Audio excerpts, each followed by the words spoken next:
Hello everybody, Iain Robson, and welcome to our courseplay tutorial. In today's tutorial, I'm going to show you how to set up a transfer mode.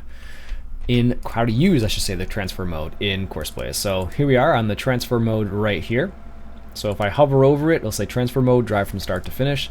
So this is usually intended to do just a straight drive from one location to another. So in this case, what I want to do is I want to set up a course so I can just drive my vehicles. So courseplay, I should say, can drive my vehicles from the shop to my farm. So here I'm going to line up right here, pointing out towards this road right here. And again, the way you bring up your HUD is right-clicking with the mouse, unless you've changed the default. Okay, so let's go ahead and start the recording of the course. So left-click to start recording. And as you can see, that's the first point right there. I'm going to go 1 point, and it'll have 2 waypoints. I'm going to turn right, and all I'm going to do now is I'm going to drive my tractor from the shop to my main farm, so that I don't have to do that every single time I buy a new tractor. So let's go ahead and set this up.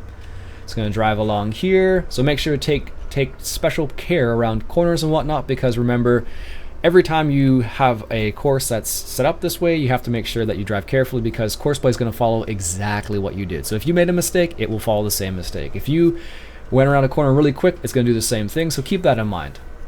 So I'm just driving along here. I'm heading towards my main farm, as you can see. So I'm just following this road right here up to about field 14. So I'm going to head around the corner up here, and as we go over the bridge, I'm going to turn right into the main farm. And then once we get into the main farm, I'm going to pull it up just close to the storage shed. So here we are. Here's our turn. Slow down a little bit. There we go. Take that as graciously as we can. I'm going to go around field 14 here, like so, on the edge here.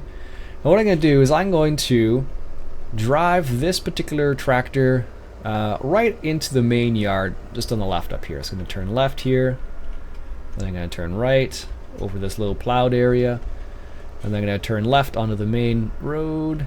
And what I'm going to do is going to stop the course right here.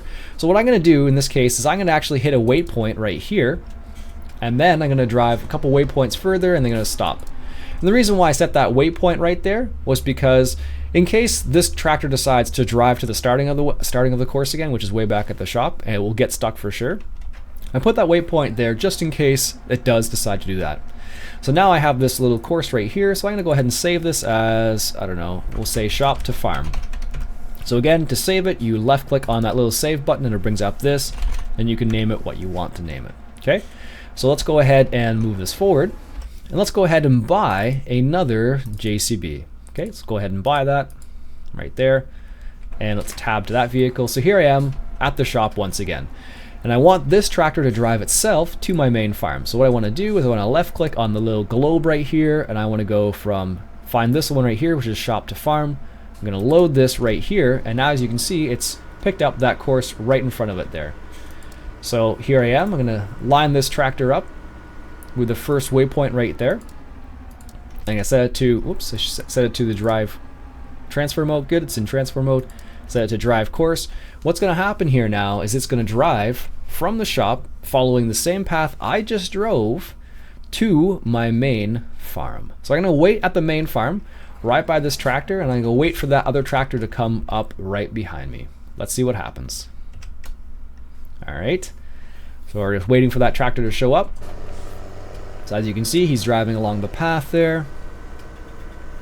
He's making the turn. So as you can see, it's important to take the turns carefully, because what will happen is if you don't take that turn carefully, you will definitely have a crash. And you can actually follow along. So as you can see in the map right here, you can see where it says Fast Track 3000 Extra, and the little in brackets below it, in the parentheses, it says Shop to Farm. That's the current course it's driving. And as you can see, it's driving towards me the same path I just took. So having the transfer mode feature is really helpful for this kind of situation where you want to have a tractor drive from the shop to the main farm, or let's say from the main farm to the dairy farm, or from the main farm to the sheep farm, wherever you think it's necessary to have a little transfer mode set up. Alright, so we're going to go around the corner here, and we're going to wait for that tractor to come around the corner. So we should see it very soon. So there it is. It's all showing up on the mini map right now in the bottom left hand corner there. And we'll see it drive over this little hill up here. There he is right there. He's going to drive down just like we did. He's going to follow the path all the way up to the waiting point. And then you'll get a little text prompt saying the tractor is waiting at the waypoint. So there it goes. It makes a turn, and it's going to go to the waiting point, and then it's going to stop and says it's reached the waiting point.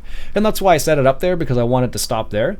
You could probably leave the waiting point out, but I just put it as an extra security feature just in case, because you never know. All right, so that's how you use the transfer mode. And that's the courseplay tutorial for today. Hope you enjoyed.